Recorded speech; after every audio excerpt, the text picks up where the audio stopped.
All right. Hi, everybody. Welcome to another episode of Fresh Files. Fresh Files is the RPG Limit Break podcast focusing on timely discussion of new RPGs from a casual perspective. Although we do talk about different things that are going on around RPG Limit Break, we're going to be talking about a few of those things today because there's a lot going around RPG Limit Break at the channel level right now.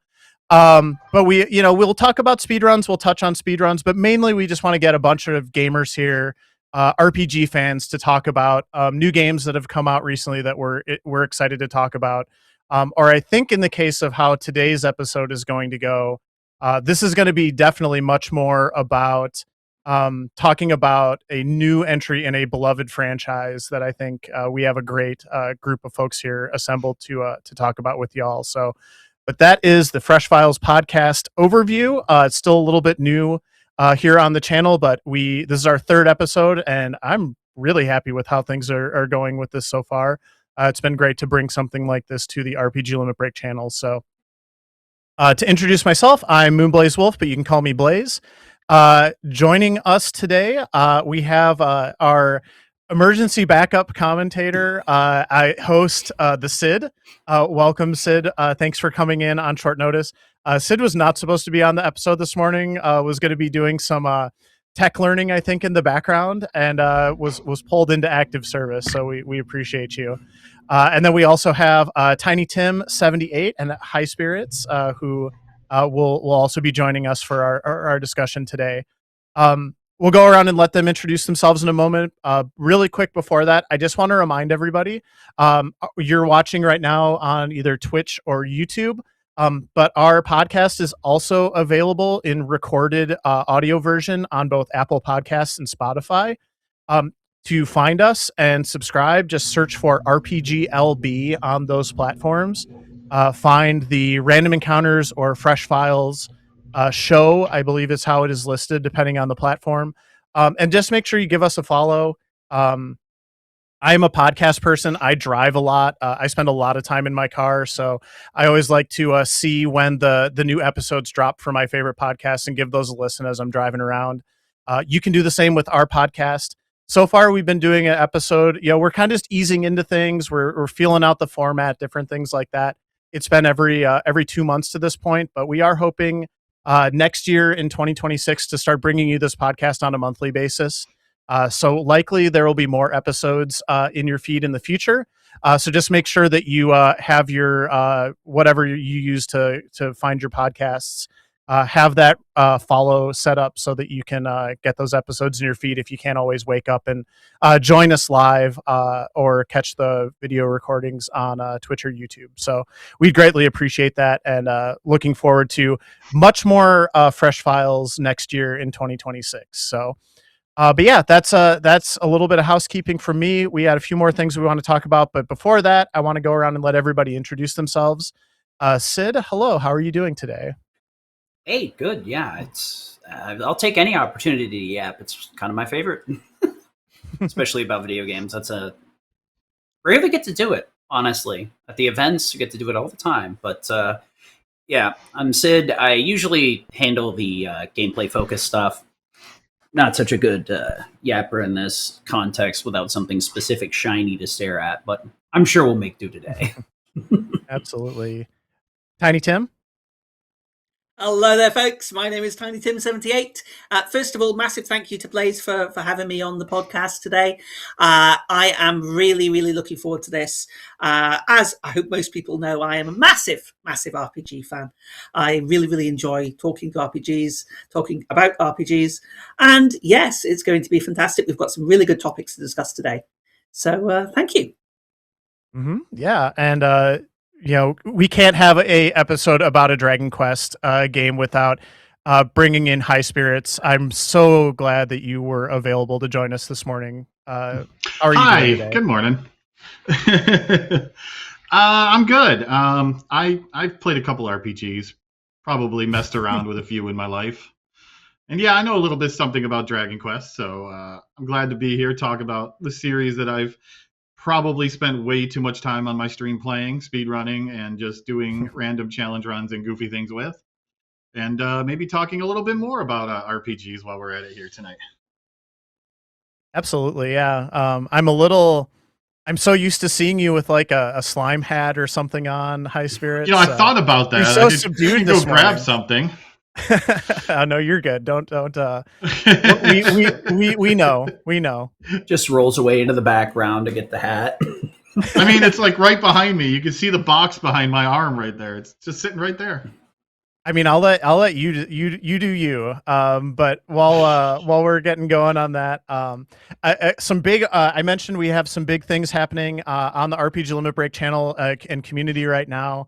The first thing I just wanted to mention is all of the dates for RPG Limit Break 2026 were released recently. The event will be May 17th through the 23rd. We'll be back in Denver in the Denver Tech Center area. Game submissions are going to be opening February 1st, and that'll be through basically the first half of February through February 15th. Volunteer applications will be open on March 8th, along with a bunch of other things like, I believe, prizes and registration, different things like that. And then, actually, that's a little later. I take that back, because the games list and the schedule will be out on March 15th.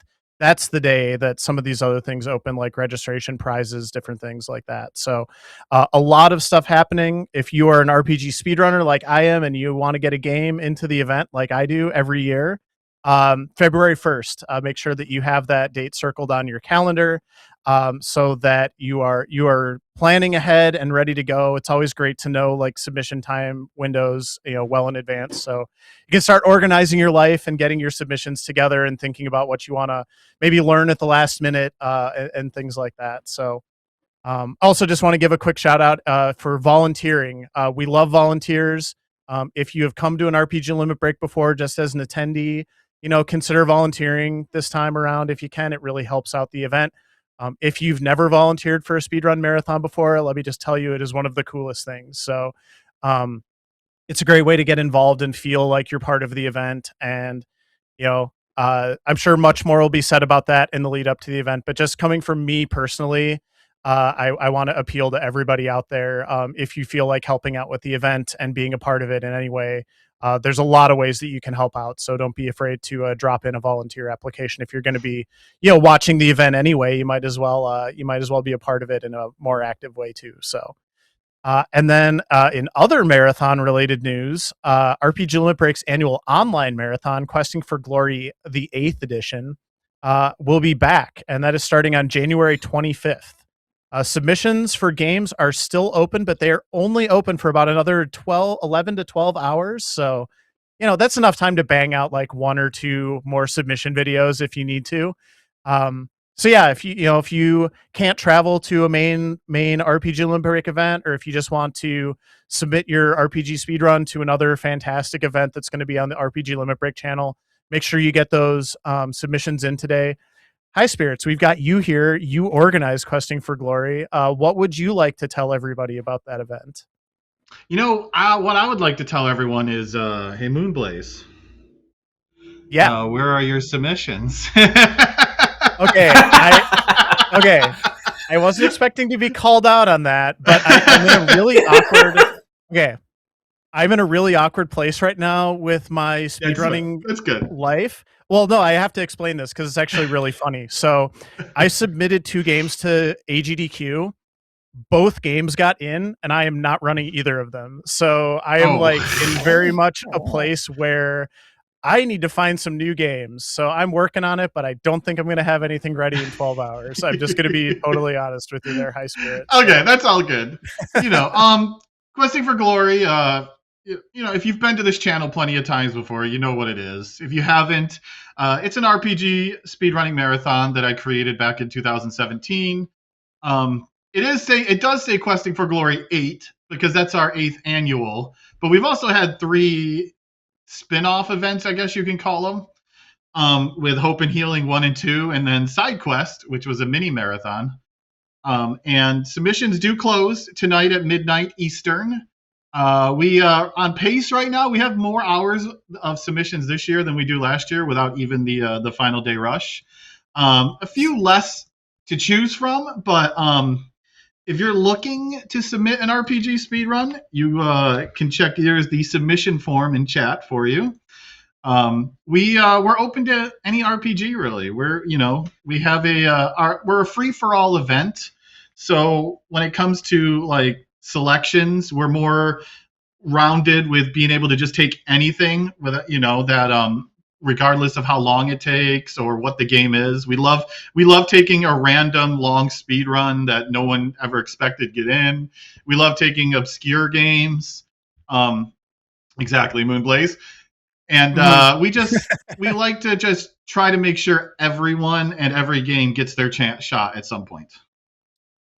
Yeah, you mentioned that, and I immediately I think it was last year's Questing for Glory. I got the opportunity to run Long Gone Days, which is a game that is a little too long to be in like a mainline event, and it's a little too narrative heavy to be in a lot of events. But you had it in Questing for Glory, and I was really grateful to get a chance to show that speedrun off. So if you have a game like that you run, we'll call it like the black sheep. If you have a black sheep kind of game that doesn't really fit neatly into the format that a lot of marathons tend to follow, Questing for Glory can be a great opportunity to maybe get some a spotlight on that speedrun or that game. And I know High Spirits, you've always been really open about saying that that's part of what you want in that event, and I just think that's so cool. So yeah, that was one of our core tenets basically, because back when this started, which is going on 8-9 years ago, or long time ago, like online marathons weren't really a thing. It was, you had Games Done Quicks, you had RPG Limit Break, and then nowhere else really to showcase any speed runs. And it was hard enough getting RPGs into like the big 3 marathons that I just mentioned. So it's just like, hey, we'll make our own event here. We'll put it like in the middle of nowhere around anything else, and we'll just try to get more exposure for the genre and for other runners. Yeah. Picnic. It's a great event, and just anytime you can have like a week long RPG speedrun marathon, you're already appealing to everybody that likes watching the RPG Limit Break channel. So and now we got I know 145 hours to fill, so get those submissions in. Yeah, and it's gotten a lot harder to travel for folks too. So this is a great opportunity again. Like if you want to be on the RPG Limit Break channel, but maybe can't, afford or able to come to the main event, this is a great opportunity to get your speed run considered for something on the channel too. So, but yeah, thanks for putting that event on every year, High Spirits. It's always something I look forward to watching, and I'm sure I'll be checking it out this year too. So. Me too. Yeah, 12 hours to go. 11 to 12 hours to go. Get those submissions in, y'all, if that is something that is sounds fun to you. All right, last thing for me, and then I do see a quick question in the chat for you, High Spirits. Does Questing for Glory have socials at all, or do you just use the main RPG Limit Break? This is where we post stuff right now. There you go. Asked and answered. We are watching, chat. We are watching you. Our artwork is a little bit delayed. We've actually we've had one person do all of our artwork for 10 events, but this year, sadly, with the holidays and other events going on, they couldn't do it. So we have a new artist this time, and was finally able to get someone, and I'm excited to see what they do. That'll be cool. Someone who's actually done artwork for Limit Break before too. Ooh. Do you want to name drop, or do you want to leave everybody in anticipation? It's Sydney Jones. He's Okay. done work for RPG Limit Break and Games Done Quick, I believe. That's going to be great. I'm looking forward to that. Actually, very nice segue too. My last thing I always like to mention when we're getting started out, I always just like to remind everybody, RPG Limit Break has a merch store with a lot of really great stuff on there. A lot of things that are designed by some of the artists in the community, and folks that are kind of in the art and speedrunning intersection there. So make sure that you check out the RPG Limit Break store. All sorts of stuff available: apparel, stuff for your desk, stuff to hold beverages, different things like that. You just check out store.rpglimitbreak.com and get yourself some awesome RPG Limit Break merch to have on your desk, wear on your body, whatever it is that you want to get. So probably can even get it in time for the holidays. Still might be cutting it a little close though. So, better get on that if you want to grab somebody like a RPG Limit Break stocking stuffer or something like that. So, All right. Before we Well- get off Limit Break real quick, I wanted to poke in. Yeah. I know staff has been discussing this a lot, so it's just another one of those things I wanted to make to state again. For anybody that heard about the chicanery with Last Hotel, we are not going back there. We are going to a new hotel. I cannot tell you which one, but we are going to a new hotel. So anybody that is considered coming and maybe has got cold feet on it after hearing about all the chicanery that happened, we're not going there. Back to the show. Yes. We will be at the next year RPG Limit Break, Denver, but not that Denver. So Yeah. not that hotel. Yeah. Yeah. Okay. So Dragon Quest 1 and 2 HD 2D remake. I know we wanted to jump in. We wanted to really just kind of like give these games some of the attention and the love that they deserve. The re-release came out a little over a month ago now. I believe it was right at the end of October. I'm sure, folks have had a chance to play, check it out, but it's Dragon Quest 1 and 2. So, it's going to be good. Tim, I want to start with you. Give me and do we want to here? I'm going to ask this first too. Do we want to talk about them simultaneously? Do we want to split this up? What does everybody want to do? Do we want to talk about 1 first and then 2, or do we want to just kind of talk about it as a bundle? I prefer to split them up, I think, because there's plenty to talk about them both. All right, so let's start with Dragon Quest 1. Splitting them up is good because of the differences between the games and how they were approached. All right. Well, good enough. I probably should have asked that before we got started, but here we go. We got there in the end. So, but yeah, Tim, Dragon Quest 1. I really want to hear your history and your thoughts with the game. Okay, thank you very much. I have to say, I have really, really enjoyed playing the remake. I was waiting for it to come out. Bit of history.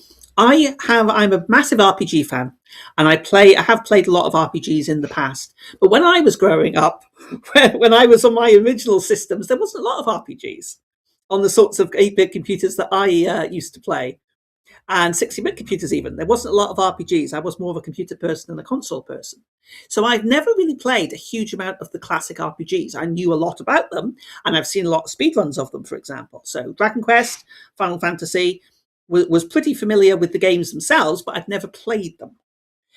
So earlier on this year, I started playing, and I completed Dragon Quest 1 and 2 for the first time.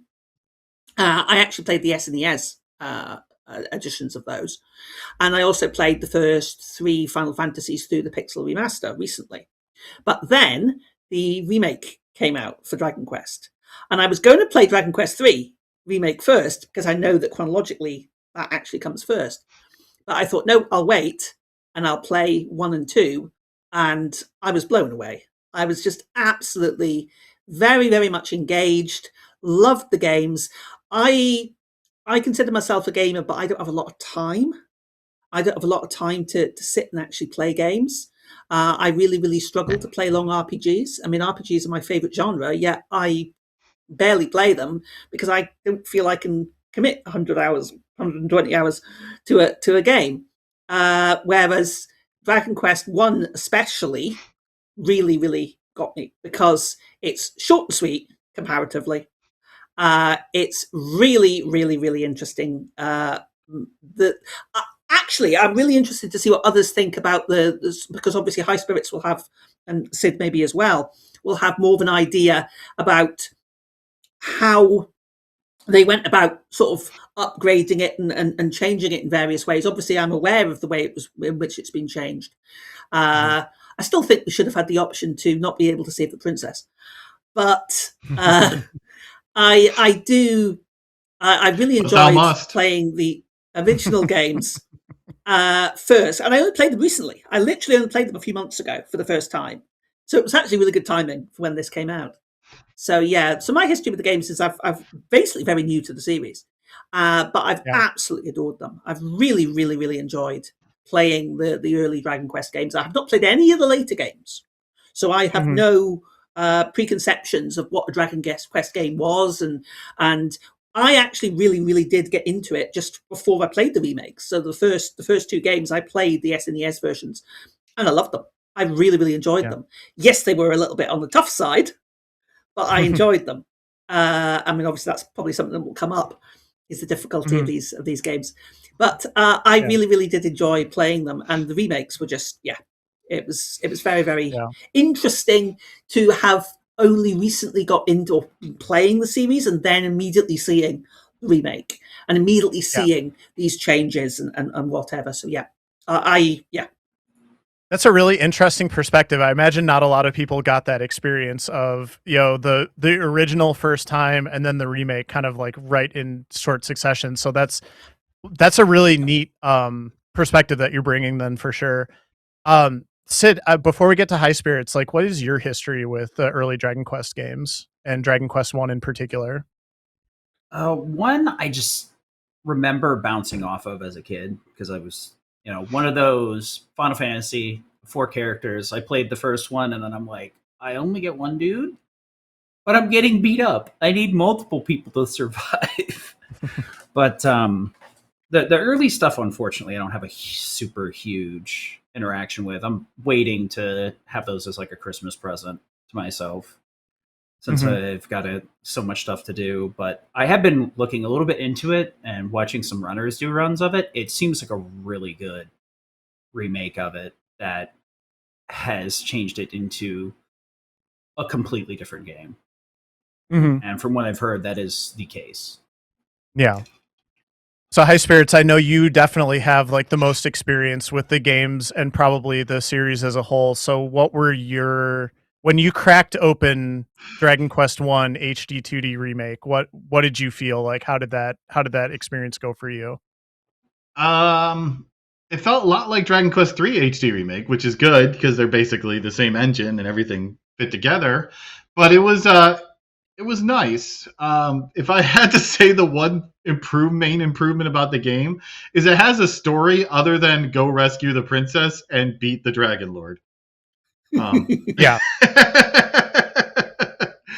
So it was a pretty good improvement. It balanced the game nicely for the most part, but it gave you a lot of ways to play around and a lot of abilities. And it probably still suffers a little bit from it being the one person, like, no party, but I think they did a decent job as like the foundation for what they did in that game to make it shine in the second game, using the same systems, basically going from one party member to more. But it was, having the improved storytelling was nice. A lot more things you could do. Like, they just kept piling on things.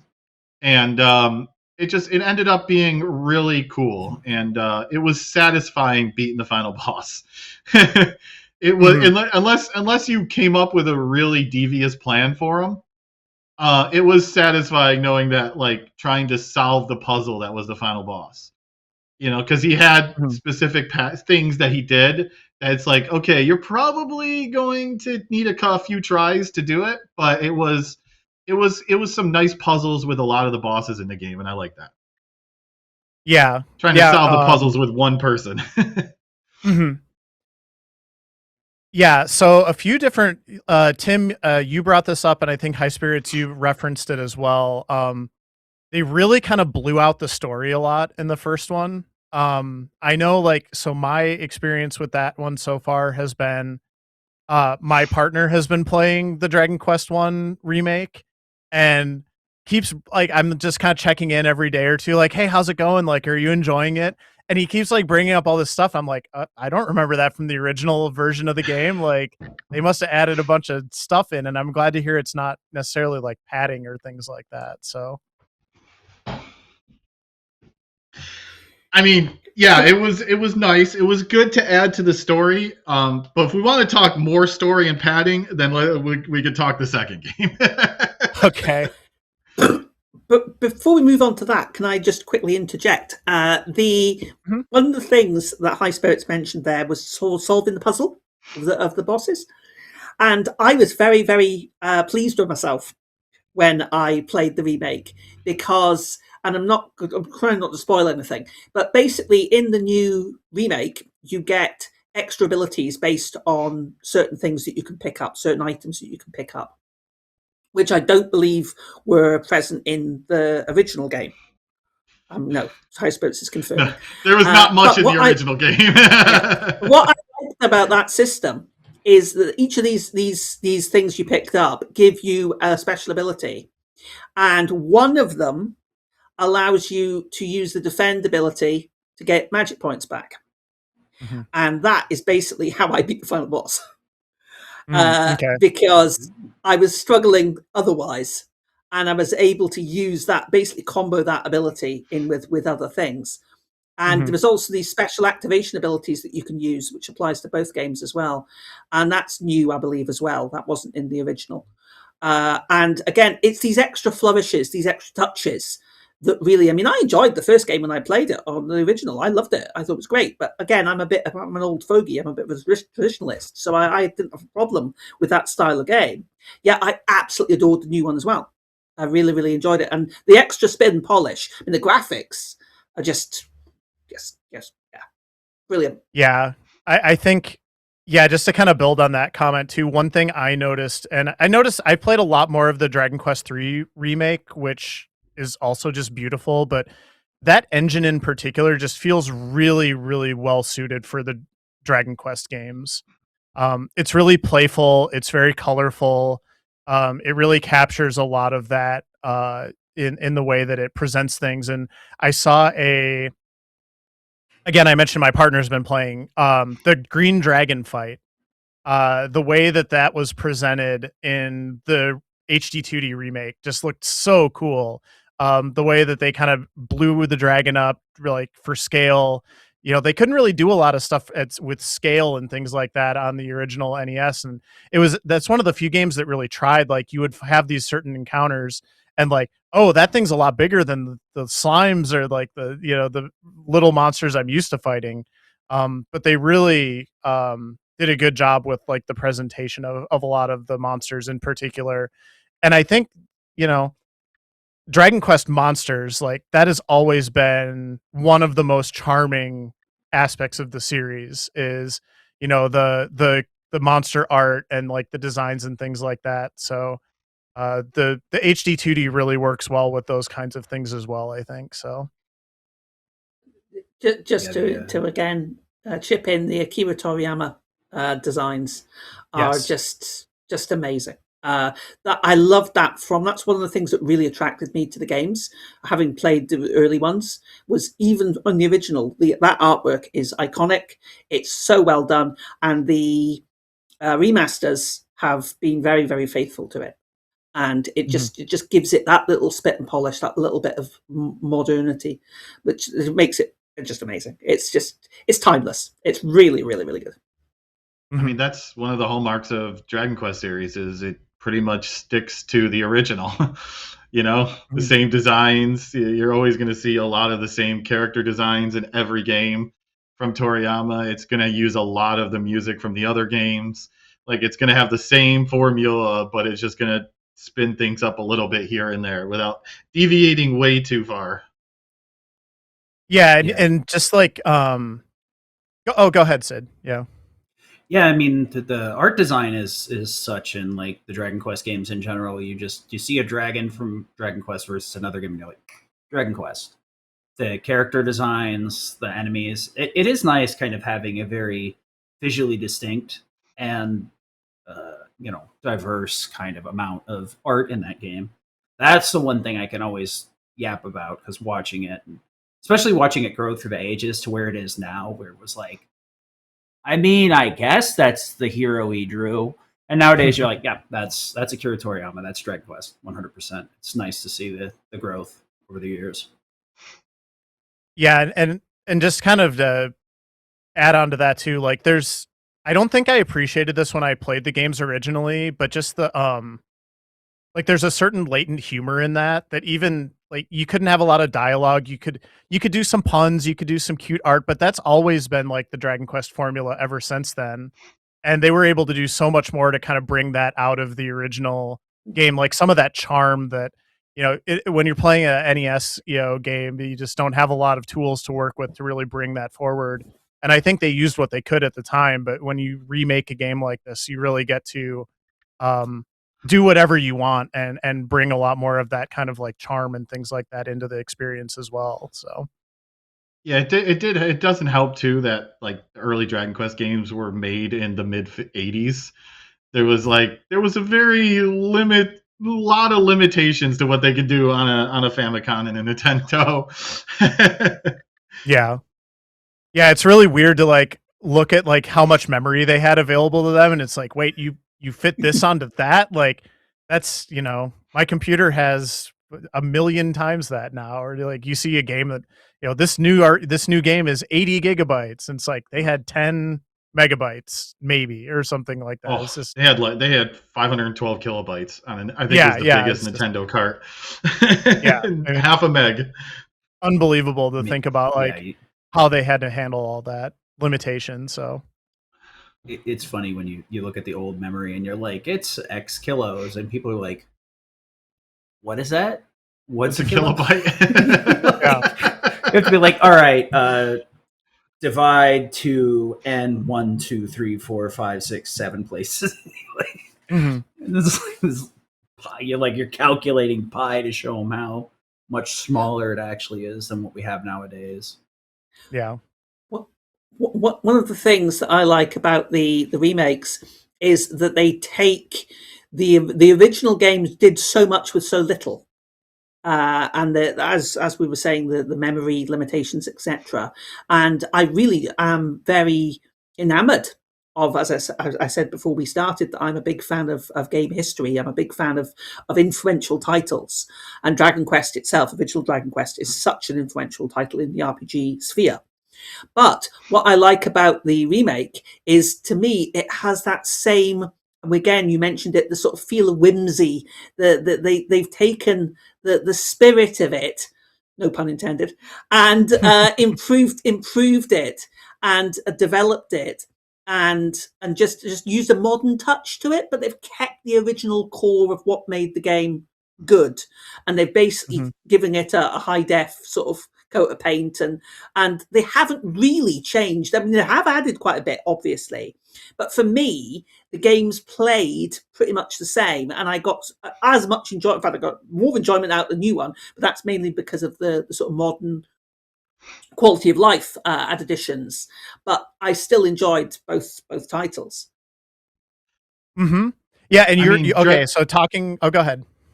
I was just gonna say Dragon Quest 3, if we go back to that one real quick, it didn't actually have a whole lot of new stuff added to it because it was already by the time they got to making it, it was already a pretty well-rounded game. So they didn't have to add a bunch of stuff to it. They just added a handful of things, tweaked a couple of the story elements, and they did great. Like for one, they had to make it an actual story because there was very little of it in the game. And then two, yeah, they improved upon it more. Yeah. And talking about improvements, so that's like a really nice segue, I think, to jumping from Dragon Quest 1 to Dragon Quest 2. So, Dragon Quest 2, even at the time, they were able to get a lot more into the formula. So they had a party with multiple characters in it that you could play as, multiple enemies in encounters that you would get on the field. Ship travel, which I thought was funny that this was like an improvement when I was kind of, just kind of like making my notes and things like that. But yeah, so jumping from Dragon Quest 1 to Dragon Quest 2, at the time, a lot of stuff that was new and exciting that nobody had seen before. And then I think for, going in the remake experience from 1 to 2, High Spirits, we'll just go right back to you. Like, what was that like for you? Well, let's talk the original game real quick. Mhm. Dragon Quest 2 has always been considered the black sheep, I guess, of the series because there's so many stories about like the production, about the testing, like the fact that they made it so hard that there was 8 enemy spawns in the starting island and no one could get off of it, so they had to like chop that way down to 3 just so people could test the rest of the game. So there's all kinds of horror stories about the original game. This one, they did. I think this was the best remake of the 3. Um, all of the systems that they had in one, suddenly you expanded out to a party, and they all meshed together very well. like all those powered up abilities. Like you could play it off. Like you had more party members that you could actually make use of them instead of like having one person try to buff several different things and then do one attack. You know, the story, like the core story is there, but they just massively expanded it. Like when you're playing the game, if you played the original, you're going to be like, why am I going to this area right now? This is not where I'm supposed to be going. But the way they modified the story, like, and moved you around the map more smoothly, put all these stories into it together, and then just like fleshed out the main story. It's just, there's so much added content. And, you know, we talked about Dragon Quest 1 being a shorter game for Tim. This one balloons because they added so much story and so many other areas to it that it's no longer a short game like Dragon Quest 1. This is where you get the bulk of what you pay for is this game right here. But it was my favorite of the 3 remakes, I would say. If you go through the entire game, it comes around and it ties together so nicely, and it's satisfying when you see it at the end. That's great. Would you say this was was this the game of the first 3 that needed a remake the most? Oh, this is the one that needed the remake. Like you could have gotten around 1 and 3. Like 1, it was nice. Those definitely made it modern. But this game needed that. It needed to the horror story. It needed redemption for all of the horror stories from the 80s. Tim, were you feeling the redemption when you played 2? Now that's very interesting, actually, because I've got a slightly different opinion on that. Because I was aware of some of the things that High Spirits is referring to during development for Dragon Quest 2, because I've done a bit of research online after I played these games. I want to find out a bit more. I'm very interested, as I say, in my game history. So I did quite a bit of research. There's some very good documentaries on YouTube about the making of the early Dragon Quest games. And I actually really enjoyed the original Dragon Quest 2. I didn't actually have any major problems with it. But as I say, it was very, very grindy. It was very much of its time, and the difficulty. The one bit that I found, I'm trying to think if this is 1 or 2. I think this is 1 actually. Is the golem in 1 High Spirits? Yeah, that's the one. That's the one that caught me originally. I had great difficulty with that. But when the remake came around, I was okay. I know how to deal with this now. I used the new stuff for the golem in the remake because trying to do it the old-fashioned way wasn't working. Yeah. But no, I really did enjoy what I really did enjoy about the remake though of 2 compared to the original is again the expansions and the new character. Kind of spoilers there, but new character, new playable character. Added so much to the experience. I was actually really surprised going in when I heard that there was going to be a 4th character. I thought, oh, I don't like that because it's diverging too far from the original.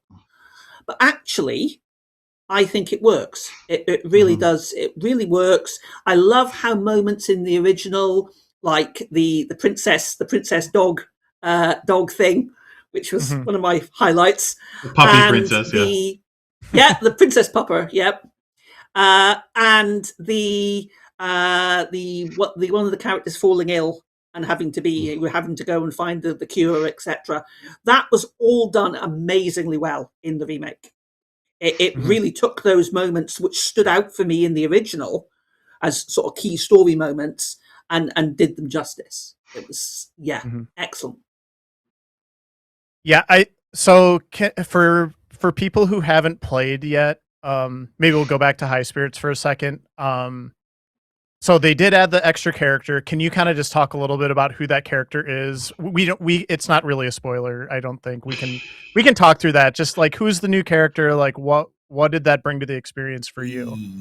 Yeah, that's definitely true. Cause like, even I know about the new character and I'm really kind of like out of the loop on this game. They didn't do a good job hiding it.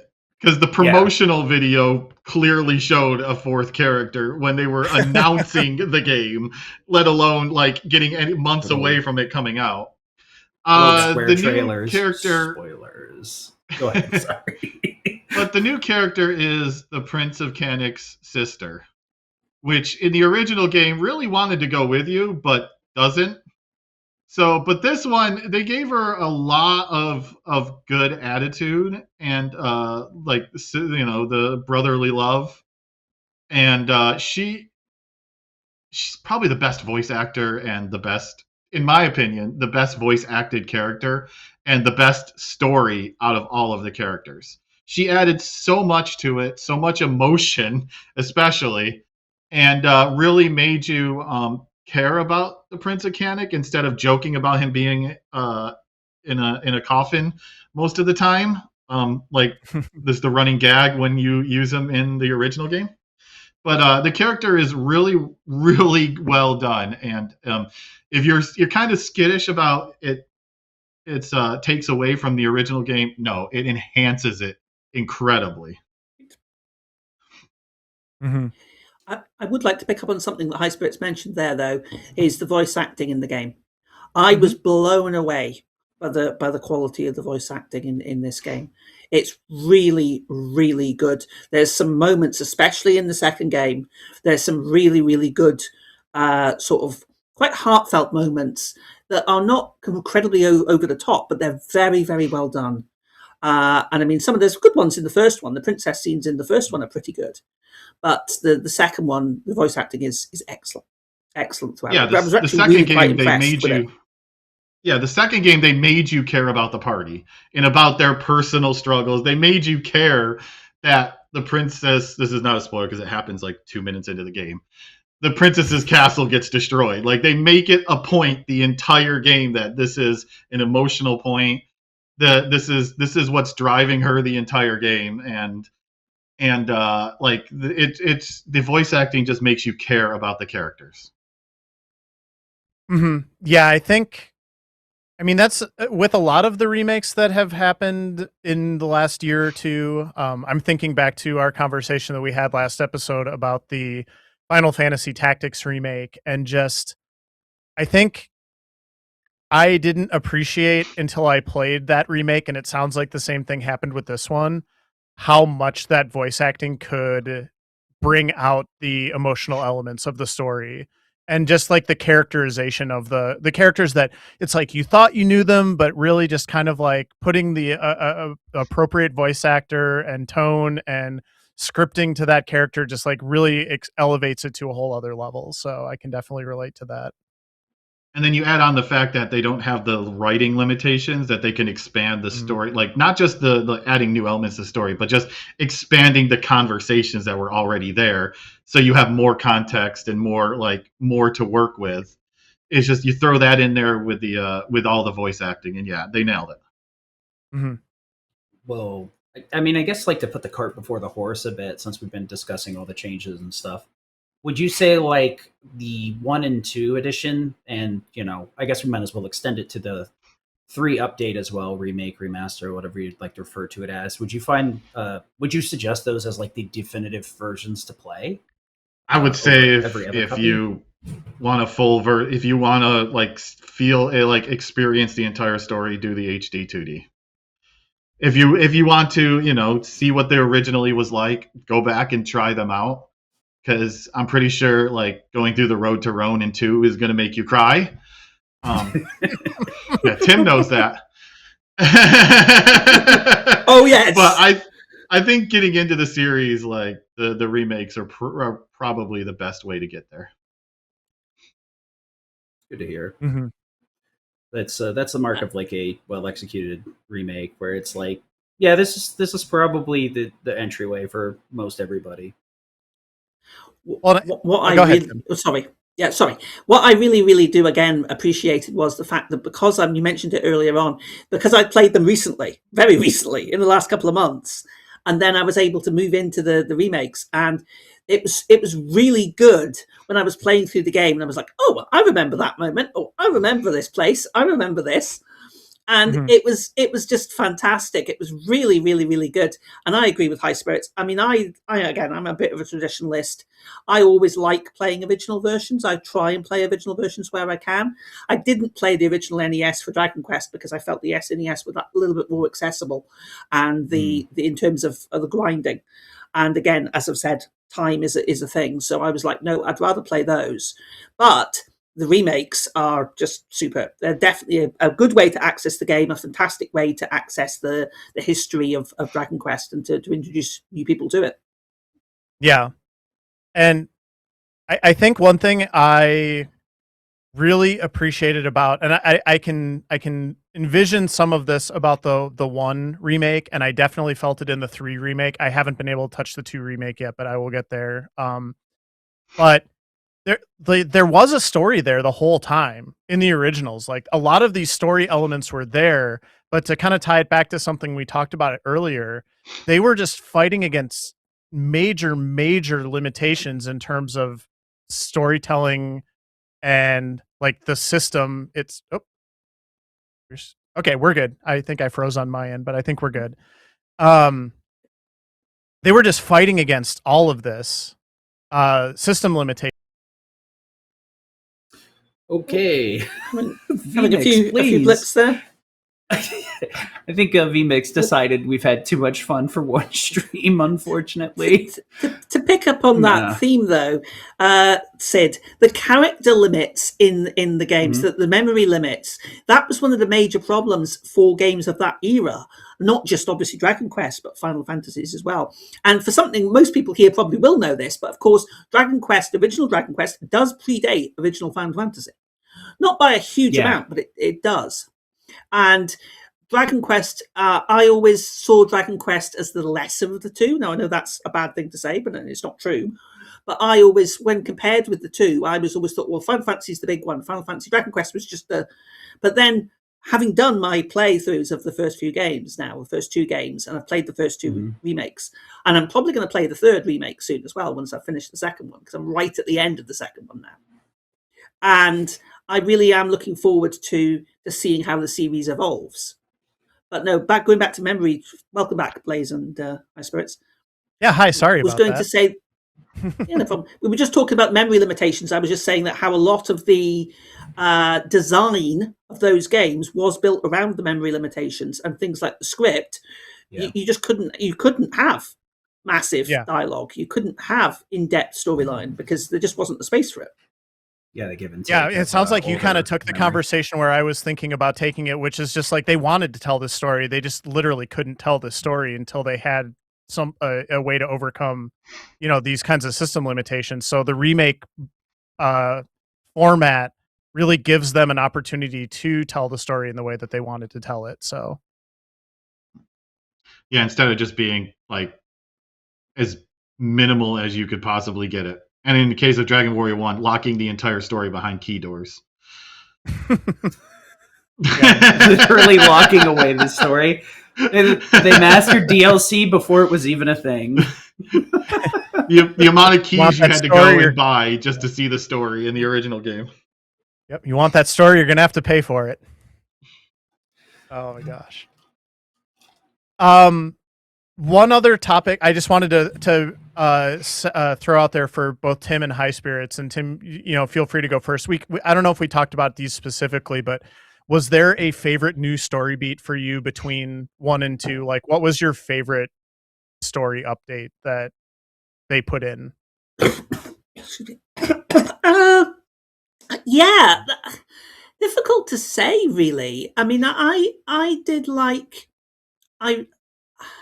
it's I really enjoyed the whole thing. I probably enjoyed, I'm trying to think the specifics.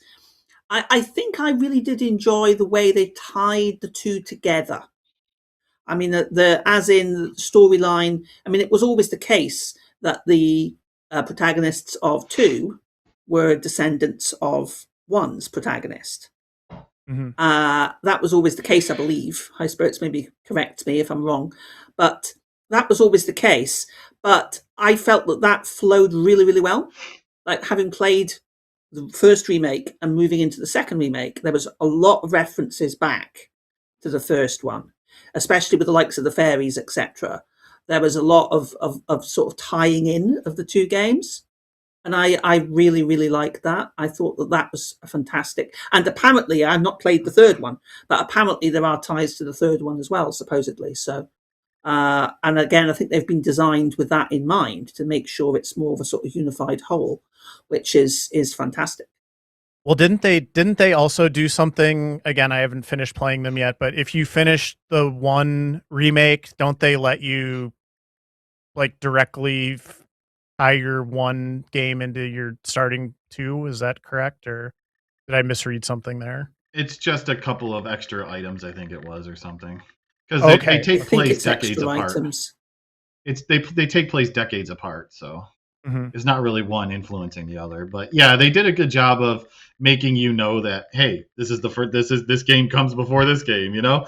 So let's give you a preview of the next game during this game, you know. So they did a good job of letting you realize that it actually all takes place in one universe and one timeline. All right. If I was going to say something, I would say the expansion of Robin Hood.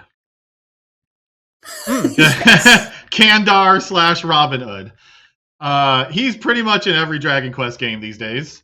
He's always the thief, always the bandit who always gets caught and always says he's going to get redemption and change his ways. And they did a really fun way of tying him into both games, even though they were decades apart. They still found a really good way to tie in the life of Robin Hood through the three games. Mm-hmm. Hey, I love the guy. He runs around, you know, in spandex, and you know, and he goes around stealing the same thing over and over again every single generation, and he always loses. And he somehow I'm not gonna go into it, but the way he expand his story with the interaction in the second game, with the interaction of the hero in the first game. It is great. It's one of those rewriting history for his benefit, but in a good, funny way, though. Okay. Yeah. I feel like that's always the big expanding point of remakes, like reworking the characters in their intent and kind of expanding them and fleshing them out a lot. That can give remakes a lot of life. Whereas, like, oh, well, this is kind of a flat character. Maybe, you know, we add a couple extra lines of dialogue here, and then next thing you know, you're like, wow, that's my favorite character, and I hated him before. Everyone loves Robin Hood. You know. Yeah.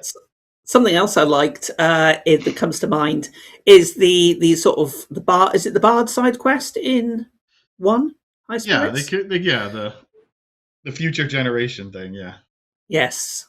And it's sort of an own running question. And there's a similar one in the second one, but not quite the same. You had to follow this person around the world at various points, and I like those sorts of things. I like the fact that there's a little bit of extra. I mean, the amount, and we haven't even talked about things like hidden spots and what's going around snooping everything. Medals, yeah. Yeah, mini medals is a staple now in all of the games. Like I said, they for the most part they take the same thing in every game and then just add on to it a little bit here and there or change something slightly. That's the Dragon Quest formula. There's mini medals now in every single game. There's Robin Hood in every game in some form.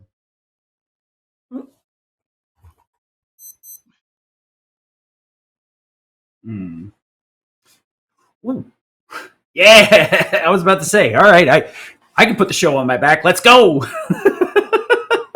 And just immediately reconnected myself. Yeah, I did too. I just hit reconnect. I'm like, I've done this already. I got it. I'm good. I got you, Ashen. All right. Should be back. I'm shocked I'm the only one that hasn't dropped yet. Let's go. Well, you just jinxed it, so good job. Yeah, I'll see you guys in 10 minutes. This is we have the original Dragon Quest II difficulty curve for this particular podcast episode. Yeah. No, you want to know difficulty curve in Dragon Quest II, the original. Okay, Tim might appreciate this one. The Road to Roan, the one liquid metal encounter with 7 heal slimes. Remember that one? Yes. And that one Yeah. metal babble will annihilate your party and never die because the 7 heal slimes will keep it alive. Yeah, no. I mean, the difficulties, the games. I think that's something really interesting to talk about, because I found the difficulty curve. Now, I've played both the remakes on the middle difficulty, because there's 3 difficulties for the remakes. There's an easy difficulty. There's a sort of there's what is there? There's Draki mode. There's Dragon Quest and Draconic Quest. Yep. Yes, and I've only played it on the middle one, but I have to say that there were certainly spikes at times that I found in the remakes. I was blitzing along the first half of 1 without any bother, and then suddenly I hit a bit of a brick wall, and the same happened in 2. But I like that, though, because again, you have to think about different ways. You have to start using your abilities, because I didn't start using my special abilities in 1 until almost the final boss. I didn't realize they existed until pretty much the final boss. So that was fun. But again, you get that level of exploration with these games. That's just brilliant. There was that point in 1 where I realized that, hey, we started off with this ability at like level 1, and I suddenly can cheese a bunch of bosses. Eventually, I got tired of it. I'm like, I'm going to figure out a way to actually beat these bosses. It's actually really funny to think back a little too, because my experience with Dragon Warrior, I'll just say, this, where we're going with this now. Getting the free copy of the game with my Nintendo Power subscription, and then the pack-in strategy guide, and like, good grief, I can't imagine beating that game without a strategy guide and like no internet back in, whenever that was. So it's just like, we always had ways to get around the difficulty curve, right? Like, first we had strategy guides, then we had game facts, and now we have, whatever, YouTube videos and things like that are out there. It's just, there's always a way through. So the games are definitely, have gotten better in some cases about like signposting things for you, but not always, like to what, High Spirits just said about like, oh yeah, I forgot I have this ability and it's actually really good.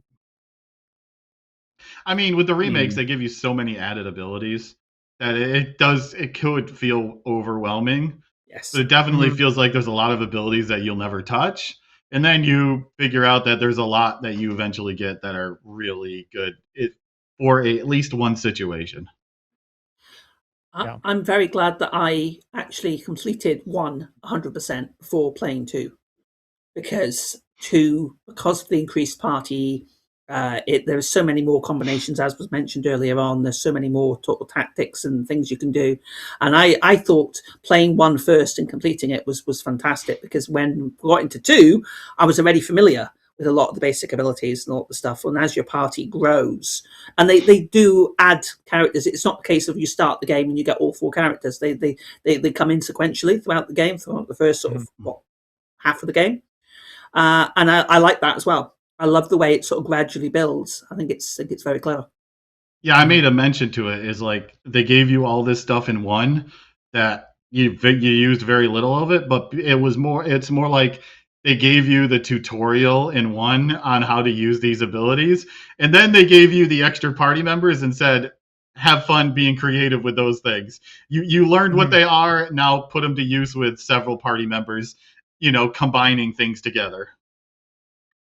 Yeah, you're not like limited to 1 action per turn anymore. You can set up combos almost, if you were. Yeah, you're not using an oomph powder and then mustering strength and then setting up your health to get and then just to do 1 attack. Yeah. I guess that is like the big difference between DQ and Final Fantasy. Like all the early Final Fantasies are just like, here's your party, and then DQ2 was like the first one where they're like, you're gonna get 1 party member at a time, and you're gonna like it, and slowly build on the cast that way. Yeah, it's just you can see the formula, right? Like you see where they were at the time. You see where like other games kind of look like, copied off of each other's like, new ideas and things like that, and then you just sort of accumulate this like the JRPG formula or whatever, like as things continue to go along and progress. But really, it's like a lot of it does really come back to these first couple games and like the ideas that this team had to put an RPG together. Yeah, you got to remember, Dragon Warrior, Dragon Quest 1 and 2, there was nothing for it. No, like, its influences were not from the JRPG genre. Yeah. Because, like, you say, like, Final Fantasy, like you speaking of, Final Fantasy didn't come out until just before Dragon Quest 3. So, like, 1 and 2 is, like, they had to pretty much write the formula for that type of genre, which is why they're called the grandfather of that genre. Because if you look at the RPGs before that, they're more Western RPGs. They're dungeon crawling. They're not really this turn-based system like this that Dragon Quest created. So they didn't really have a lot of influences that were similar. They had to take the little bit that was out beforehand and then reshape it into this game. Yeah, and just to kind of build on that, because I actually had a pretty interesting experience this year where I got really into like the Wizardry remake, the original Wizardry, got a remake, and I ended up commentating that game for RTA in Japan. So I got into like the mechanics. I was like playing it. I'm watching videos of it, watching speedruns of it, and it's just like and then you find out that Dragon Quest was looking at Wizardry, and you're just like, this all makes sense now. They wanted to have that kind of game, but they wanted to make it so the ways they made it more tailored to like a Japanese audience, which ultimately kind of like turned around into the traditional JRPG formula, was having characters, having story that was outside of just like the dungeon crawling experience, having charm to the game and like personality, because it's like you look at Wizardry, there's not a lot of like personality there, like, or what is there is it's more like D&D driven, I would say. But then you look at what they did with Dragon Quest, and it's like this is more like almost like an anime, right? Like you can kind of see some of those influences in there as well, as far as like what media they were trying to reflect. And it's just really interesting to sort of chart that path from Wizardry to Dragon Quest and then to Final Fantasy, and just sort of see how, going back all the way, like we're talking about, like they were trying to do something new, but also like that was like personal to them and their audience and what they wanted that experience to be for the player. And it's just such a cool thing to sort of have that perspective on now, I would say. Take an example of what you just said. Look at the slime. Look at the cute face on a blue slime. I mean, if you looked at D&D slimes, they were just oozes of like goo, just but like, and the original artwork for it was like a D&D slime that just kind of oozed. And then I forgot who it was. It might have been Toriyama, Kira Toriyama. He looked at and they're like, oh no, I think it was Toriyama suggested it, and then Yuji Horii said, no, we got to do something different. And then that puffball with a giant smile came up, and that's the iconic blue slime. But yeah, like Dragon Quest only had Ultima and Wizardry as its influences. There were a couple like Japanese only RPGs also, but they still were more Western based than they were like the formula they used. But yeah, they took what they had, the old D&D style, and just made it more charming. Mm-hmm.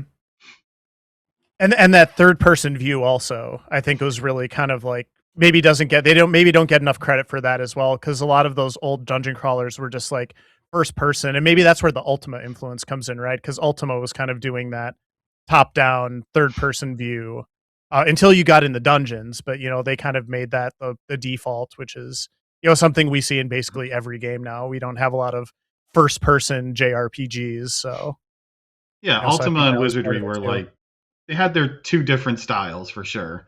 Ultima was definitely top down, but also around the worldwide, like it had a world map.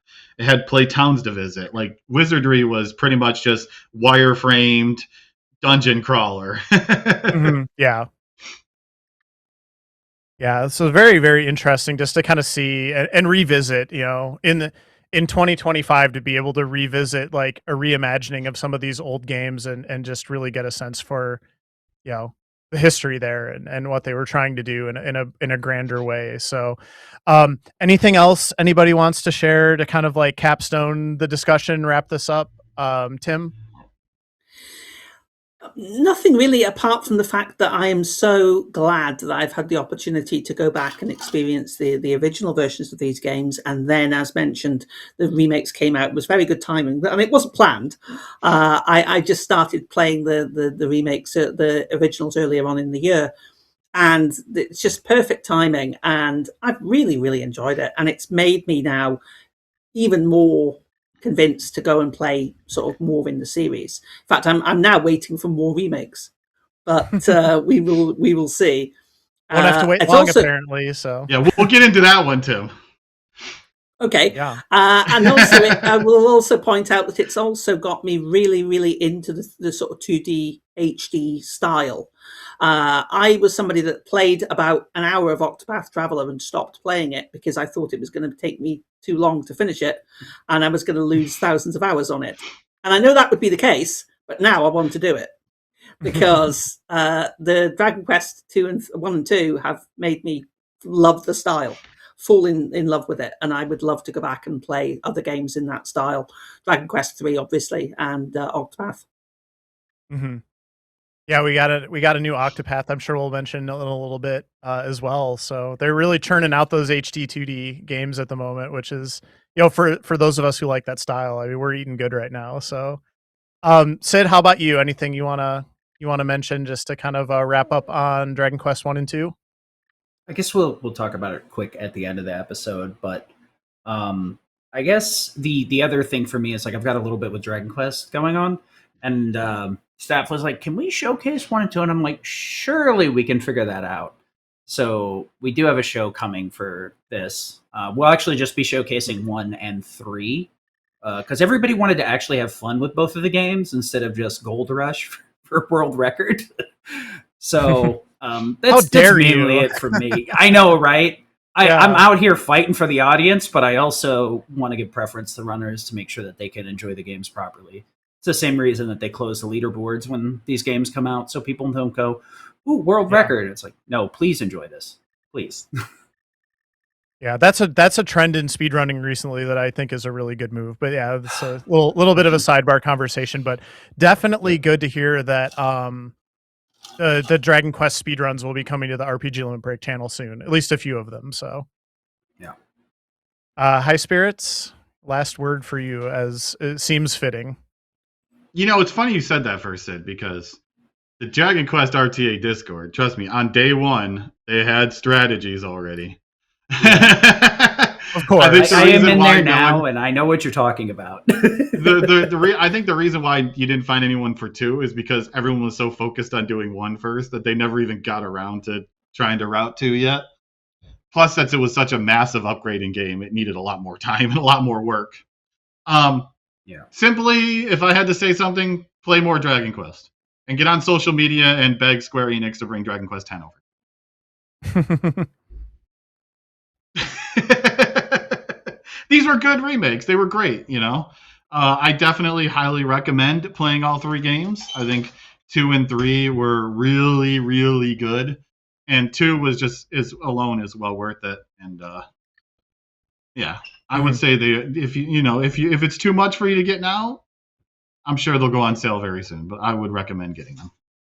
Mm-hmm. Yeah, and the 3 HD-2D remake as well, because that one is the one of the 3 I've played the most of, and it's been fantastic. So, and really vouch for the treatment that they received, and I'm sure I will enjoy the remakes of 1 and 2 as well in due time. So. All right. So just to kind of switch gears a little bit, because we don't want to just spend the whole episode as easily as we could just talking about Dragon Quest. I think we want to go and talk a little bit about this is our last episode of the year. The hardware is being given out as they say in the biz. There was the Game Awards this past week, and Claire Obscure Expedition 33 basically won everything. Although shout outs to the Final Fantasy Tactics, the Evil East Chronicles, that did win in its genre, so good for that. What's Claire Obscure? I never heard of that before. It's a final French to see. Yeah, Obscure 33. It's a little obscure game that came out this last year. Small company game. They just crushed everything else. Yeah. But they did get a DLC as well for the the Expedition 33 sickos. I'm sure there's quite a few people watching or listening.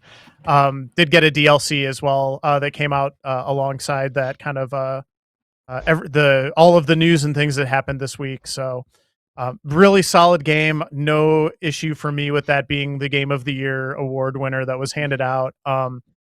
Tim, did you want to talk a little bit more about Expedition 33 and just kind of like your thoughts on that game as the Game of the Year? Well, first of all, I'm delighted to see an RPG, an indie RPG, essentially, do as well as that has done. I will be the first to admit that I have not played it. I haven't even really looked at much of it because it's one that I'm kind of saving. I think I want to go and have a little look at it and sort of savor it a bit. But I am delighted with the impact that game has had. I think it has raised the profile of the RPG genre over the past year, and for me, it's been one of the most impactful RPGs I could think of in terms of public sort of awareness and public perception over the past, maybe one of the Xenoblade Chronicle games, maybe even Super Mario RPG Remake a year or so ago. But I think it's really lit a fire under the genre, I feel, and it shows what's possible. And I'm just delighted, basically, for the exposure it brings to RPGs as a genre, to get more people playing them, to get more people enjoying these games. I mean, as I said, this year myself, I have really started dipping into playing RPGs. I mean, I've completed the first 3 Final Fantasies pixel remaster versions, original 2 Dragon Quests, Dragon Quest 1 and 2 Remake, and the first 3 East games as well, all for the first time. And I was aware of all these games. I just never actually sat down and finished them and played them. And I'm so delighted to have done that. And I will be continuing to push forward with that. But there's so much out there. I mean, you mentioned Octopath Traveler 0 coming out. Obviously, Clair Obscura is there. And yeah, I'm definitely going to play it at some point. Yeah, I agree. You got to witness bump combat, which is the best. Sorry? You know, East One. You got to see the best type of combat ever, bump combat from the early. I could talk for hours about my experience with these games because, again, I went into these games knowing about them. I knew about East One. I've seen speedruns of East One. I've seen speedruns of all of them. Yeah, I'd never actually sat and played them myself, and it was so satisfying to get through them, especially the end of East 2, to finish that game. And then I played Oath of Felgana after that for the first time. Yeah. And absolutely adored it. Really loved the story, loved the characters, the voice acting. It was so much fun. And these games are all out there. I mean, there's so much, the genre is so deep. It's got such a rich history that anybody can jump in at any point and enjoy yourself. And I've really enjoyed diving into the well of history of RPGs. There's still so much to explore. Oh my! I'm looking at the chat. I'm just laughing because it's like, oh, look at Tim. He's clearing his backlog. Ooh, like we're all so jealous. I mean, I said, Tim's actually being able to play more than one game. Yeah, imagine Tim's doing his backlog, and I'm like, growing. I'm playing Dragon Quarter till I lose my mind. Don't worry about it, dude. Sid, did you play Clair Obscura? I don't know if we've actually talked about it. I did actually play the intro, and between that and the glowing praise that our staff has given it, I can tell it is a very good game. I got filtered by trying to play on normal. Could not parry to save my soul. Yeah. But, I want to get back to it at some point. It's a very good one. So I guess I have to hold up the mantle as the only person who has completed Clair Obscura then on the podcast. Nice. You beat it, High Spirits? Okay. I mean, I wasn't able to do it. I wasn't able to stream or anything all summer, so I had to do something. Professional gamer. It is an amazing game. It is a work of art. Yeah, I really I think the thing, Tim, you said something that I think really resonated with me, and part of what I'm hoping is I think a lot of the Japanese developers recently, for the most part, have been very focused on integrating their games with maybe more like Western style RPGs, like the Elden Rings and different things like that. And then Clair Obscur comes along, and it's basically a turn-based game that somehow managed to incorporate those, some of that, but also really kind of did it in its own way, but really just sort of reflected back on the JRPG genre. Like, you could do this and people would really enjoy this. And I just thought that, to me, that was the best part of it. I think, and maybe my hope is moving forward, some of the Japanese developers, or any developer out there, honestly, like whoever wants to learn from this game, feel free to do so. Like, there's a lot to learn and take away from it, but it's like, you don't have to keep reinventing the wheel every time you make a new game, Final Fantasy. Like, just do what you're really good at, and people will love it. It's amazing when you comments. Go ahead. Sorry, go ahead. You started. Yeah, go ahead, two Tim. comments on that. First of all, it ties in to me the Dragon Quest, because Dragon Quest is what High Spirits was saying earlier on. The Dragon Quest, it has always basically done that. It's never reinvented the wheel, but it's always just iterated and improved on the formula. And I always appreciate that. And it's not a particularly good metric, maybe, but I cannot think of another game that has done that well in terms of awards and public perception in a very long time. I mean, that really swept the board. Yeah. And it shows that there is demand for something like that, and there's demand for innovation. There's demand for a little different approaches, and I think it's great. Yeah, I was just gonna make a comment. There may have been a well-known company that came out one time and said turn-based RPGs are dead and don't sell anymore. And then you look at Metaphor and Clair Obscur, and then you realize it's not the fact that it's, and all these indie games too, like, it's more than just those, like some of the real high praise indie games. And you realize it's not the fact that the formula is dead, it's just you have to make a good game that everyone wants to play. Yep. It's a very simple solution. If you make a good game, it will do good. Especially if you're a well-known company that people are going to know your game is coming out. Yeah, and I made the direct shot at, like, Final Fantasy specifically. I actually really enjoyed Final Fantasy 16, so like that is not necessarily like where my head is at with them and where they're at, but I think just in general, and yeah, that is a perfect tie-in back to talking about Dragon Quest. Is a good game is a good game. You were kind of saying this too, High Spirits. Is like, just make a good game. Make something fun, make something innovative. Do something clever or like unique. I think that's really what people are looking for is just authenticity and, a really well thought out experience. Yeah, Scanned in chat said it too. Baldur's Gate 3.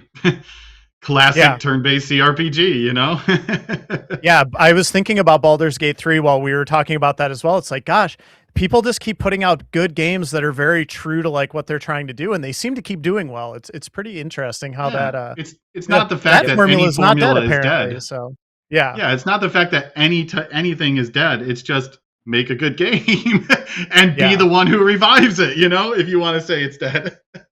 Yeah, absolutely.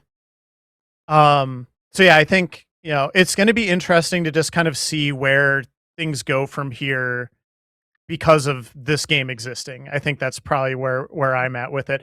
It wasn't personally my favorite game of the year. I thought it was a perfectly good game. I enjoyed the experience. It wasn't perfect for me from beginning to end, but a lot of stuff they did right, and it looked really good, and it was the emotion was there. Like, a lot of these things that we look for in these kinds of games was definitely there. So I know your favorite game. I'm sure you do know my favorite game. I'm sure you're going to talk about it. If it's the game I literally just finished a couple days ago, that's not actually like, I would say that's not my game of the year. My favorite game that I played this past year was actually Blueprints. I thought that was like, just as an experiential thing, it was my favorite experience of the year. And maybe that's me having played video games for so long now. I'm just like begging for something that feels new and different. I thought that game did something new that was building off of past games of that sort, and it did so in a way that just was absolutely perfectly executed and just so well done. And it was the game that I could not stop thinking about this entire year. And I would stop playing it. I would just have to figure out when I could play it again. And to me, that's like that's a game. That is something that should be rewarded and praised. And I just thought that game was so well made. So, anybody else want to share what their favorite game of the year was? If you played a lot of 2025 games before we move on. I mean, Sid? I have consumed a couple of new ones. Mainly, I consume them through like watching people's gameplay videos and stuff and get interested. Quartet, I was watching Dwarf do a run of for a submission video, ironically enough, the other day. That's from the creators of Shadow of Adam, which is another game Dwarf ran in the past. Another one that I really kind of liked a lot was Look Outside, which is an RPG Maker game, but it's cosmic horror themed. And it is, if you like horror at all, it's a really cool game. I can't really talk about it too much without like just kind of spoiling stuff, but it is very interesting way to marry the RPG and the horror elements and keep you engaged with a very absurd story. It's a good one. Yeah, for sure. Tim, did you play any new games this year, or you just you were focused on those catching up, as we say? As everybody probably knows, I am very retro. Vast majority of my games are 30 years old plus. Having said that, I did buy this year a new title, new in quotes, and it's actually the first time I can remember buying a new title when it came out. And it's kind of a bit silly, but my game of the year, the game that I played this year that I enjoyed, new game, is Dragon Quest II Remake. Because all right. that's the first time I have bought a new title in a very, very long time. I went and just bought it the day it came out. I thought, no, I've been playing the originals. I thought I've got to play this, and absolutely have adored both games, 1 and 2. But 2 probably gets the nod. So I would say, for me, my favourite game this year was Dragon Quest II HD-2D Remake. Yeah. High Spirits, how about you? I mean, Claire probably is my favorite, but I would say there's a couple more from way back at the beginning of the year that would be up there too. Kingdom Come Deliverance 2. And Yakuza. Oh wait, no, that one is Pirate Yakuza this year, wasn't it? I think I'm thinking of last year. Yeah, I'm thinking of last year. But yeah, I would say Kingdom Come and Clair Obscur were probably my two favorite. I heard great things about Trails in the Sky first, but I haven't gotten around to playing it yet. Yeah, same. That's definitely on my playlist. Speaking of remakes, that'll be an interesting one to check out at some point as well. So, any games anyone is looking forward to next year in 2026? I actually just kind of did a quick Google search because I was like, "Gosh, are there any games I'm interested in for next year?" And it's like, I can name might be one kind right of off. might be kind of an open year, honestly, from what I'm seeing. But I got one for you, Tim. Dragon Quest VII Reimagined. Because they can't call it remake, they had to come up with a new R word. I'm going to be difficult here and say that actually I've heard about that one. I knew it was coming, but I was just like, well, I'm a bit OCD, so I haven't played 4, 5, and 6 yet. So I'm going to have to play 4, 5, and 6 before I can get to 7. Well, we got to get to work on it. I don't think they're making another re-release on those. You got to get a DS for that. Exactly. But yeah, I'm obviously being a Dragon Quest guy, and Dragon Quest VII was always my favorite of the series. I'm excited to see what they do with this. It's a very different style than that they usually do. I mean, it's kind of like Fantasian was but instead of just making everything dioramas by hand, it was all digitally created dioramas. But it's kind of done to like puppets and dioramas, and it looks like it could be interesting, and I have hopes for that. And I do know that there's an indie RPG coming out next month that I'm excited for, called Dungeon Antiqua 2.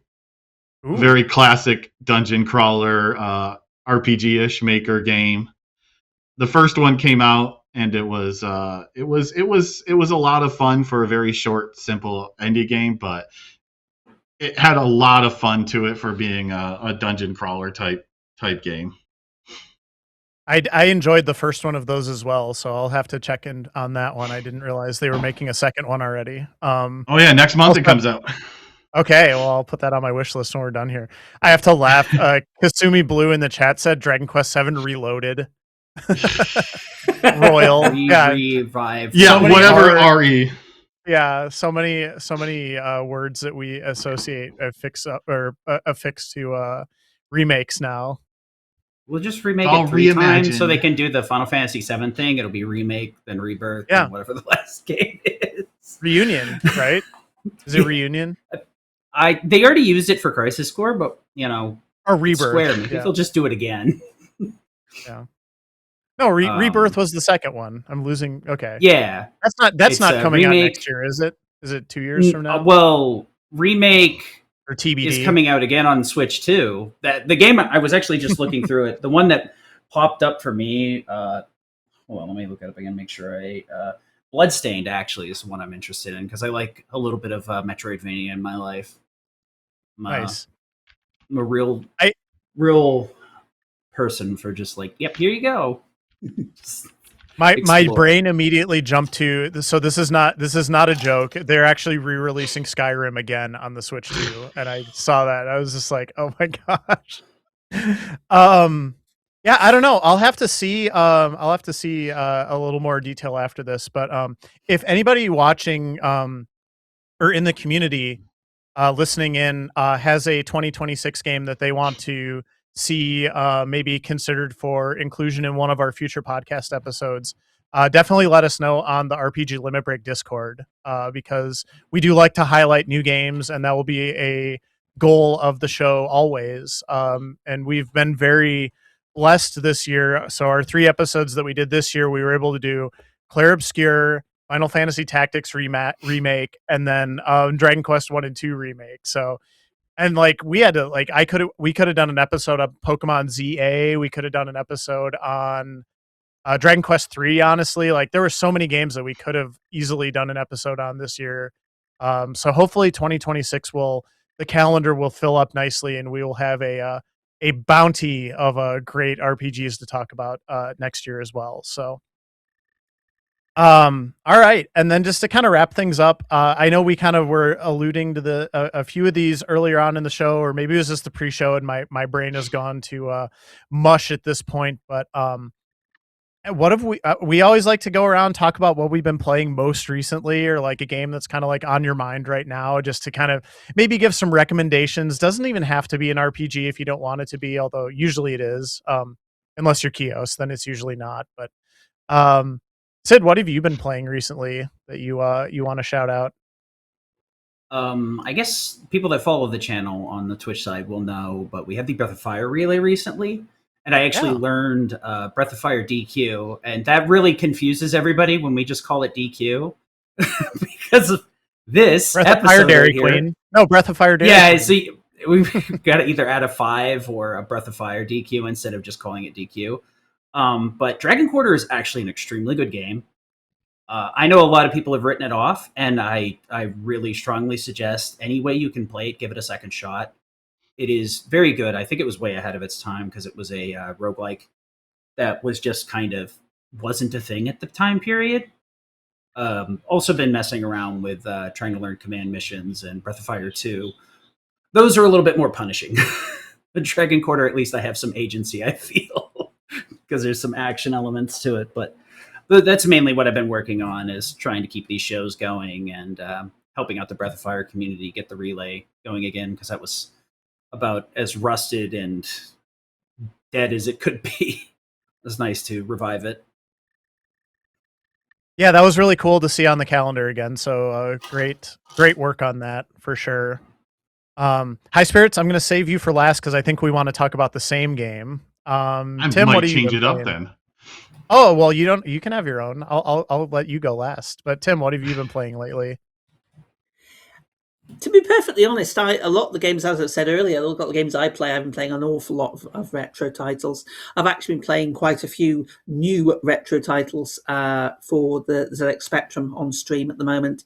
But my main sort of game I've been playing is Dragon Quest II Remake. Mm-hmm. I'm nearly finished with it. I'm right at the very end. So I'm really, really looking forward to finishing that off. Looking forward, I'm going to carry on with my retro kick, and I'm going to move on to the likes of Final Fantasy 4, 5, and 6 Pixel Remaster.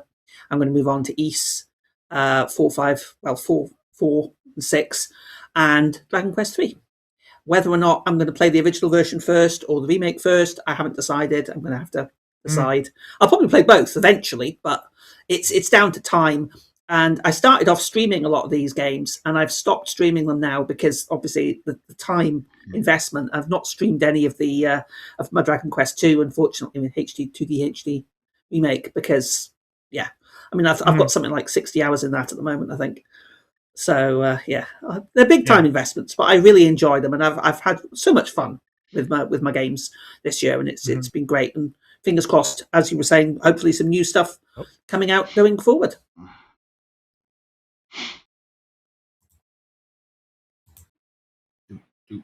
And all right, there we go. VMix being VMix again. Sorry, we had to do a little quick. Everybody had to do a reset. Don't know why I'm still here. What a thing. What a person to choose. We need whatever Sid's on. Apparently. Yeah. The game I wanted to talk about really unexpectedly it wasn't very on my radar. It was I had heard of it, but I wasn't really expecting to enjoy it nearly as much as I did. Indie RPG that finally came out within the last month or two called Kingdoms of the Dump, which is total trash. Just the game is just absolute trash. You know, heap of garbage in a good way. it's just garbage. You're actually your main character is a garbage can, so we're kind of we're punning it up here a little bit. Dustin, yes, good old Dustin Binsley. Boy, this game was so fun to play. It was so charming. They really took a lot of elements from a lot of other retro games. You could really see the Earthbound influences in particular. There was a tile-based kind of turn-based combat system. Reminded me of Live Alive a little bit in that respect, but just really kind of took a lot of elements and blended them together. The combat was fine, but the story and the world were really what got me hooked on the game. It was just really enjoyable to play, and really not a terribly long game, although there was a lot more content there than I was expecting when I originally jumped into it. Probably like a 25 to 30 hour game just to kind of get from beginning to end and explore what was out there. But really, really enjoyed just a lot of the story elements in particular and the characters. Definitely needs a little more cleanup on the play testing and bug fix front. So if you maybe don't, but there is a reset button, so you can get out of anything. But I think they had to add that actually after the game. Yeah, they added it to the later patch. People were getting stuck, so they had to patch in an unstuck button. But I really enjoyed it. High Spirits, I know you played Kingdoms of the Dump too. Anything you want to add to that? It also has Mario RPG elements, timed hits, and such. The first half of the game is just pure humor. it's like they took Dragon Quest humor to the next level with all the trash puns. But yeah, you could tell that they probably pushed a deadline to get it out. They didn't quite get the second half of the game as polished as the first game, so they had to add an unstick button. But yeah, it was a surprise game, and it was me and Moonblaze were talking these are the games we wanted to talk about. So I let Moon have it, and I decided I would choose another game that I've been playing recently. Yeah, and I've been playing Octopath Traveler 0. Oh yeah, we definitely need to give a little bit of time to that. So what have you been enjoying about it so far? It's a bit different. It has a lot, a lot of the same systems as the first two games. But it's a very different game. I mean, it's an 8-part party or 8-character party. Is town building. There's a lot of different ways. The skill systems have been redone, which is, to be honest, probably the weakest part of the game. The way they made the changes they made to the skill system, at least for me. But the stories has been superb. It is very dark story, also surprisingly dark story. But the voice acting is top notch, and the stories have been great, and I'm really enjoying it. And I don't know if I'll ever finish the game because I heard it takes forever. Sorry, Tim. But that's the game I'm working on, and I think one of the games that just came out this week that I want to play too, Temple of Elemental Evil re-release. Ooh, nice. If you played that on the PC back in the early 2000s, and the old Dungeons and Dragons module they made into a game, they re-released it this week, the Temple of Elemental Evil, with a whole bunch of UI and bug fixes. Nice. That's it's really only cool. like $8, American dollars is all it really is. Okay. Yeah, I'll have to mention that to my partner. I think he would be interested in that one too. So he might already be aware of it. But yeah, still so many good games coming out, coming at you from every angle. You don't, all the ones you hear about, and then there's the ones you don't know as much about, and there you go. So all right. Well, thank you, everybody. I think that's going to do it for our episode today. We had a couple tech hiccups along the way, so I apologize. Thank you, everybody watching, for hanging with us as we figured out how to reconnect through those issues when they would come up. But this was a lot of fun. I had a really good time today. Yeah, exactly. Like, froze again. Here we go. We have an unstuck button for the podcast, right? High Spirits, like and we learned how to use it very, very fast. yeah, for sure. So, we just had to we had to download the DLC. We had to download the patch first before we figured it out. Yeah, exactly. Yeah, this was a really fun episode. I knew as soon as we were going to have these guests to talk about Dragon Quest, it was going to be a wonderful time. Sid, thank you for subbing in at the last second and being a part of the episode as well. This was a really good time, and I hope everybody watching enjoyed it as well.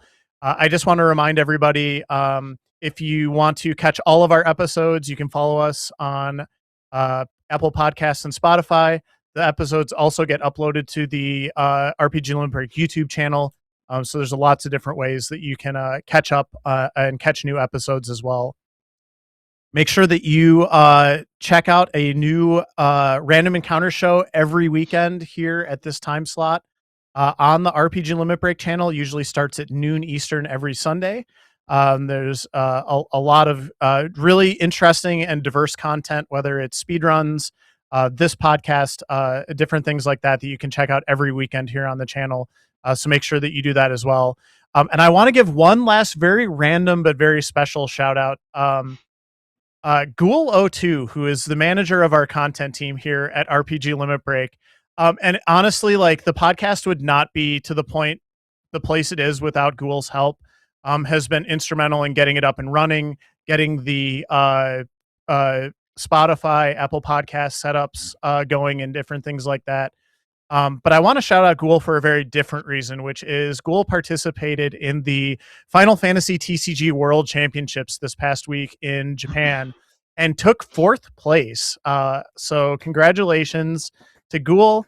In a past life, I did competitive Magic the Gathering. So for me personally, it was something I thought was extremely cool when Ghoul was sharing, and was really proud of that. So big shout outs to Ghoul, and shout outs to all of the great people in our community who are kind of doing different things outside of, maybe the stuff that you see when you're just kind of loading up RPG Limit Break and watching whatever happens to be on the channel that day. So, but yeah, this has been a great episode. Like I said, thanks everybody again for being here. Let's just kind of go around one last time.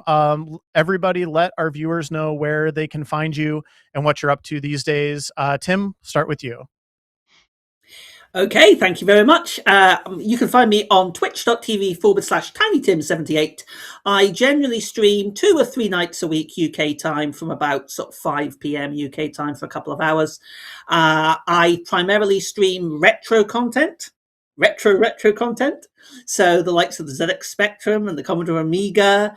I've done also quite a lot, as I said, old RPGs recently. I'm hoping to finish off. I'm working on some charity games for charity at the moment. I'm playing a charity collection of games for the next week or two. And then after Christmas, I'm probably going to start looking at some more of the RPGs again. So probably Final Fantasy IV Pixel Remaster at some point in the future. All right. High Spirits? Twitch.tv/High Spirits. I play RPGs. Indie, AAA, RPGs here, RPGs there. Right now, we're doing Octopath. After that, who knows? Whatever I get to next. And get your submissions in for Questing for Glory 8. You got about 10 hours left. Go, go, go, go, go. Yes, one more shout out for Questing for Glory submissions. Absolutely. Sid? Yeah, same as the name below, just with an extra underscore, underscore Sid underscore for Twitch. It's usually where I stream. Like I mentioned before, the big things I've been doing recently are Breath of Fire 2, Breath of Fire Dragon Quarter. I'll probably keep running because that time is cheeks. I don't like it. Needs to be better. Picking up Mega Man X Command missions, and whatever High Spirits deigns worth letting into his marathon will be the next couple of things I practice as well. Because I fired off a couple of games that I haven't touched in a bit, but I'm looking for a good excuse to do so. There you go. Well, High Spirits, you get to decide what Sid is doing for the next month or so then, apparently. So the power is yours. I mean, we could use some of those Temple of Elemental Evil submissions for next year. Oh, good shout outs. Yeah, I kind of mentioned earlier, Questing for Glory always will, consider any game that you want to throw at it. So that is always my one when I find a weird game or something that it's like, gosh, I really want to speedrun this, but I don't know if it's going to be marathon worthy. Questing for Glory, you always got my back, so I always appreciate that. Yeah, as you for should me, remember we're a really good marathon if you need marathon experience in front of other people, or if you just want to run your game in a marathon setting and have a submission video for RPG Limit Break next year, because submissions start the day after Questing for Glory next year. So it all ties together neatly. You'll be ready to go if you do that run in Questing for Glory 8, wake up the next morning, drop it in the queue for RPG Limit Break, see what happens. So absolutely. Yeah, that's a good way to good thought as well. But yeah, as for me, I can be found on Blue Sky at moonblazewolf.fastestfurs.com. My Twitch is moonblazewolf, just like is on my nameplate here. What I have been up to recently, I've been speedrunning Final Fantasy Tactics Remaster and the Super Mario RPG remake. So the new versions of some classic games, they're always a lot of fun.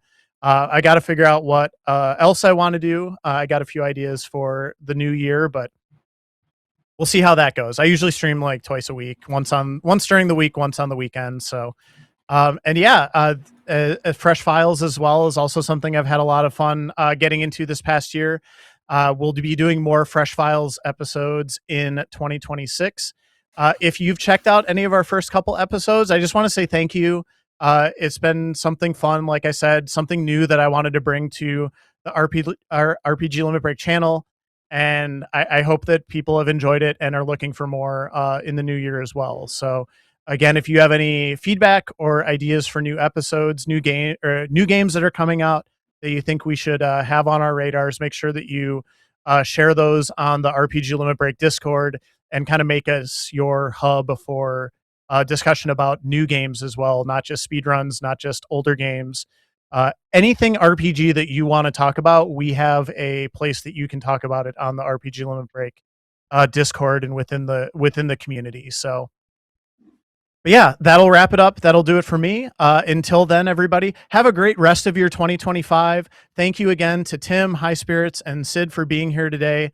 And we hope to see you again in 2026. Bye-bye, everybody.